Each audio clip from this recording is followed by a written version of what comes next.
Corona મહામારીના કારણે રાજ્યમાં શાળા કોલેજો દિવાળી બાદ જ ખુલે તેવી શક્યતાઓ છે, જેને અનુસંધાને શાળા કોલેજોએ વિદ્યાર્થીઓના ભવિષ્યને ધ્યાને રાખીને ઓનલાઈન શિક્ષણની શરૂઆત કરી છે. સરકારી શાળાના આચાર્યએ ઓનલાઈન શિક્ષણ સિવાય અન્ય એક માર્ગ અપનાવ્યો છે. વનિતાબેન રાઠોડ રાજકોટ શહેરના નાના મહુવા વિસ્તારમાં આવેલ શાળા નંબર 93માં આચાર્ય તરીકે પોતાની ફરજ બજાવી રહ્યા છે. કોરોના વાયરસના અનુસંધાને દેશમાં લોકડાઉન અમલી કરવામાં આવતા શાળા કોલેજોને પણ બંધ રાખવા નિર્ણય લેવામાં આવ્યો હતો.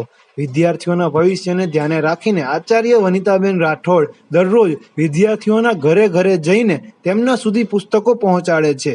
વિદ્યાર્થીઓએ જે પુસ્તક વાંચ્યું હોય તેનો ટૂંકો સાર શાળાના વોટ્સએપ ગ્રુપમાં મેસેજ મૂકવાનો, જેથી પુસ્તકમાંથી શું શીખ મેળવી તે આચાર્યને ખ્યાલ આવે. હજુ રાજકોટની સરકારી શાળાના આચાર્ય પોતાની ફરજ ઉમદા નિભાવી રહ્યા છે અને સેવાકીય કાર્ય કરી રહ્યા છે. આવા કોરોના વોરિયર્સને શ્રી નૂતન સૌરાષ્ટ્ર એમની કામગીરીને બિરદાવે છે. નમસ્કાર, હું વનિતા રાઠોડ શ્રી વિનોબા ભાવે પે સેન્ટર શાળા નંબર 93 છે એમાં આચાર્ય તરીકે ફરજ બજાવું છું.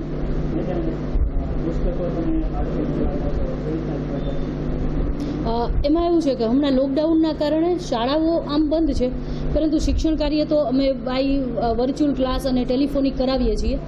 પણ હાલમાં જ એવું બન્યું કે અમારા લાઇબ્રેરીના પુસ્તકો, અમારી પાસે અઢળક લાઇબ્રેરીના પુસ્તકો પડ્યા છે, તો એ લાઇબ્રેરીના પુસ્તકો અથવા તો બાળકનું ઇતર વાંચન છે એ થોડું અટકી ગયું. તો એમના કારણે મને એવો વિચાર આવ્યો કે ભાઈ વિદ્યાર્થીઓને આપણે ઘરે ઘરે સુધી લાઇબ્રેરીના પુસ્તકો પહોંચાડીએ, બાળક એ વાંચે. જ્યારે શાળાઓ ચાલુ હોય છે ત્યારે પ્રાર્થના સભામાં બાળક પોતે વાંચેલું જે પુસ્તક છે એનો સાર રજૂ કરતા હોય છે.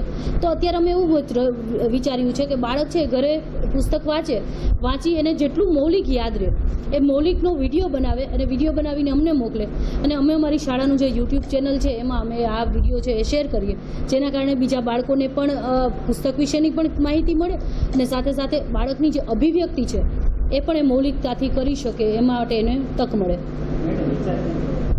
આ વિચારમાં એવું છે કે અમારી શાળામાં લાઇબ્રેરી વિકાસ માટે અમે ખૂબ કાર્ય કરીએ છીએ. જ્યારે શાળાઓ ચાલુ છેલ્લા 8 વર્ષથી હું આ શાળામાં છું અને દર વર્ષે અમે લોકો જ્યારે પણ સમયાંતરે વર્ષમાં 2 વાર પુસ્તક પ્રદર્શન રાખીએ છીએ. પુસ્તકનું સાર બોલવાનો અને બુકટોક એ તો વર્ષ દરમિયાન પ્રવૃત્તિ ચાલુ જ હોય છે, પરંતુ અમે દર વર્ષે ગ્રંથ પૂજા કરીએ છીએ.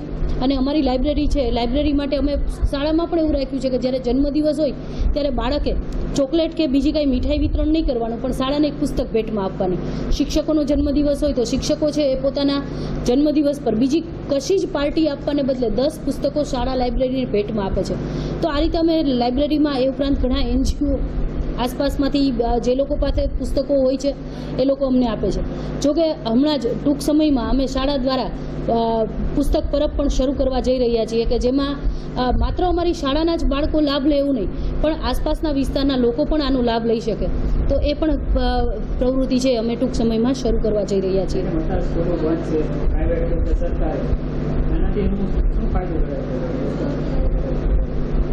એમાં એવું છે કે બાળક જો એકદમ નવરાશમાં હશે, કારણ કે પહેલું તો 5 કલાકે શાળાએ આવતો હતો, પરંતુ અત્યારે તો માત્ર અમે લોકો 45 મિનિટનો એક પીરિયડ, એવા 2 પીરિયડ, એટલે માત્ર 1.5 કલાક જેવું બાળક ભણે છે અને બાકીના 1-8 કલાકનું અમને લેસન હોય.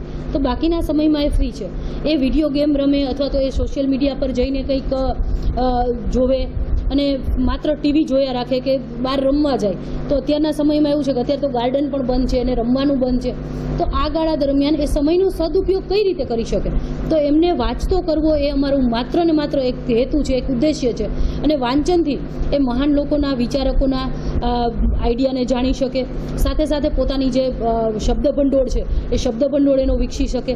અને આ હેતુસર જ અમે લોકોએ એવું વિચાર્યું છે કે ભાઈ લાઇબ્રેરીના પુસ્તકો બાળકોના ઘર સુધી પહોંચાડીએ. અત્યારે બાળકોએ શાળાએ આવવાનું નથી, તો બીજી એકમ કસોટી લખે છે, એક મોકલે છે વાલીઓ દ્વારા, અથવા તો અમે ખુદ કલેક્શન કરીએ છીએ, શિક્ષકોએ કામ કરે છે. પરંતુ મેં એક એવું મુહિમ ચલાવ્યું, શરૂ કર્યું કે બાળકોના ઘર સુધી આપણી લાઇબ્રેરીના પુસ્તકો પહોંચે. પછી આસપાસમાં રહેતા હોય તો અમે એવું કીધું છે કે તમે ઇન્ટરચેન્જ કરી લેજો. દાખલા તરીકે 10 વિદ્યાર્થીઓ આસપાસ રહે છે તો 10 પુસ્તકો ત્યાં એરિયામાં આપ્યા છે, તો એકબીજા વિદ્યાર્થીઓ છે ઇન્ટરચેન્જ કરી દઈએ, અને પછી ફરી પાછી 15 દિવસ પછી, મહિના દિવસ પછી હું એ વિસ્તારમાં જઈ જેમને આપ્યા છે પુસ્તકો કલેક્શન કરીશ અને નવા પુસ્તકો એમને બાળકને વાંચવા માટે આપીશ.